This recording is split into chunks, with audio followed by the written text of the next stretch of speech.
This channel would be nothing without coffee, let me tell you. I don't think I've made a single video on this channel when I didn't have coffee in my system. I gotta have it. Welcome back, everybody. My name is Tucker, and tonight is the NBA Draft Lottery. I'm not gonna lie to y'all, I didn't even know that it was this soon. I was doing that live stream earlier this week, and someone said that the lottery was on Thursday, and I was like, wait, are you sure? And yeah, of course it is. The lottery is tonight, which is why this video is going out earlier in the day than I normally would put one out. And honestly, I'm not a big conspiracy theory believer when it comes to the lottery or sports in general, and there's a lot of them as it relates to the lottery year after year. There's a lot of really convenient circumstances, but I'm just not a huge believer in them. But I still thought it would be fun to talk about some possible conspiracy theories for this year's draft lottery, because there's a lot of really interesting circumstances and scenarios for a couple of different teams that are in the lottery this year, and we're going to talk about what those potential conspiracy theories would be. But really quickly before we get started, if you enjoy content like this, then consider subscribing and leaving a like rating. It helps me out, it helps the channel out, and allows more people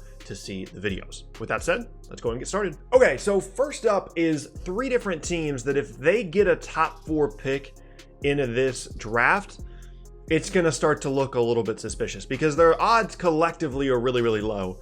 And it's the Memphis Grizzlies, the New Orleans Pelicans, and the Phoenix Suns. The Grizzlies and the Pelicans both got great lottery luck last year to get Zion Williamson and Ja Morant respectively. And the Suns are, the bubble team. They went 8-0, somehow still didn't make the playoffs despite going 8-0 in the bubble. And they're clearly an up-and-coming team. And of course, Memphis is an up-and-coming team as well, along with New Orleans once they get their head coaching situation figured out. And each of those teams have a really intriguing roster that could look that much more interesting with a nice young player, a top 3, top 4 pick in this draft added to that group. And this was also a thing last year when Memphis and New Orleans both moved up because they're one of the lower valued franchises in the league. And then all of a sudden you're adding stars like Ja Morant and Zion Williamson, which completely changed a lot of things for those two franchises moving forward. So these are kind of the Cinderella teams. These are kind of the teams that people are paying a lot of attention to and people are really excited about moving forward for next year. And to add another piece to them would be really interesting. And the other wrinkle to this is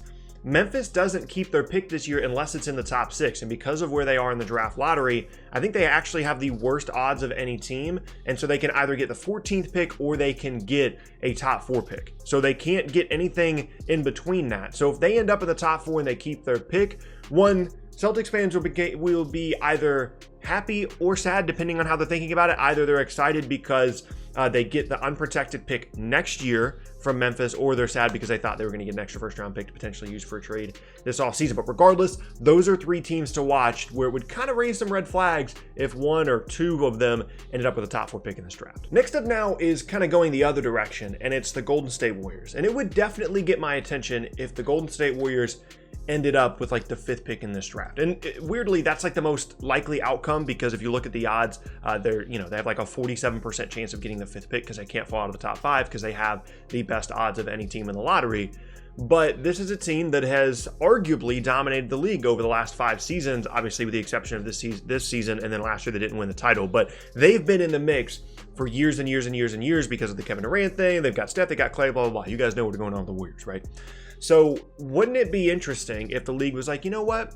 These guys don't need a first overall pick. They don't need a top 4 pick. Some teams do. These guys will be fine with just a 5th pick. They're probably going to trade it away anyway. Let's give some of these other teams a chance and let's put them at the 5th pick. And for the Warriors, that wouldn't be the end of the world. They've still got plenty of assets, but if they were able to add someone like LaMelo Ball, whoever they think is the best player in this draft class, to this roster that is already really, really good, they could potentially be a dominant franchise for the next decade, depending on how well that rookie ends up developing. So if the Warriors end up with a 5th pick, despite having the best odds for the 1 through 4, that would definitely raise some eyebrows. Next up now, we got to talk about the New York Knicks, of course. What if the New York Knicks ended up with the 1st overall pick in this draft? Despite last year having great odds and not getting either Zion Williamson or Ja Morant, RJ Barrett still looks like he's going to be a good player. But what if things turned around for the Knicks and they got the number 1 pick and you've got LaMelo Ball or whoever, you've got RJ Barrett, you've got Mitchell Robinson, you've got other pieces, you've got the Mavs extra picks moving forward, all of a sudden the Knicks start to look really interesting. Now, are they still going to screw it up because of the Knicks? Probably. But still, you want to try and give that franchise every opportunity you can to be successful. They are one of the biggest lottery conspiracy teams ever with the Patrick Ewing draft.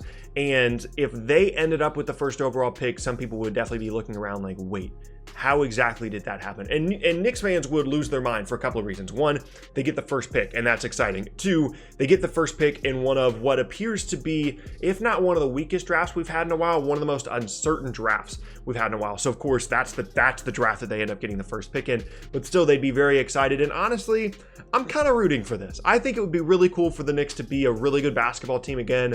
I just think the league is more fun when the Knicks are good. We haven't had a really good Knicks team in a while, and I think it would be fun. But I also would kind of raise my eyebrows a little bit if the Knicks ended up with the first overall pick in this draft. And then last up is kind of a weird one. You guys might not agree with me on this one, but it's about the San Antonio Spurs. Wouldn't it be kind of strange if the Spurs ended up with a top 4 pick in this draft? And it would be kind of exciting as well. Let me explain. So the Spurs are clearly on a bit of a downhill trend right now, right? Ever since they traded away Kawhi Leonard, they've been kind of going downhill, and this is the first time they missed the playoffs in a very, very, very long time. This is the first lottery that the Spurs have been in a very, very long time. Wouldn't it be interesting if in their first lottery in 20 years, the Spurs ended up somehow landing a top 4 pick despite not having great odds? Because the NBA knows that this is a great organization, and the NBA knows that this is an organization that knows how to develop talent. And if they give them a top 4 pick, whoever that player is going to end up becoming a really good player just by being in San Antonio. The development team and the development staff they have, the front office that they have, the coaching staff that they have, everything there is going to be set up for that player to succeed. And especially if it's like a wing, they've already got a couple of good young guards. They've got a wing. A big isn't that difficult to find. And suddenly you keep things rolling here for San Antonio into an entirely new era. Despite the fact that they screwed up the Kawhi Leonard trade and didn't get enough value for him, getting that top pick would be a great thing for them.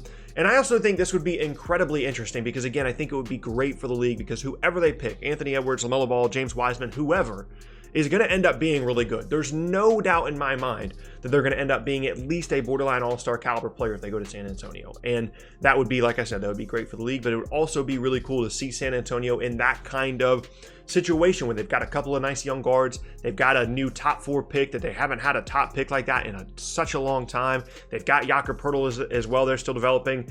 They've got DeMar DeRozan and LaMarcus Aldridge that they can move if they want to.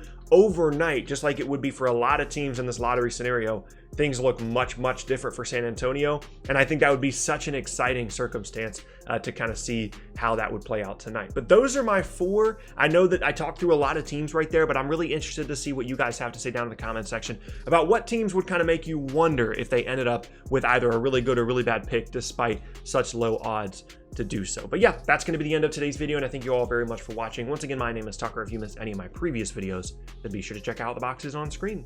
Thanks again, and I'll see you all next time.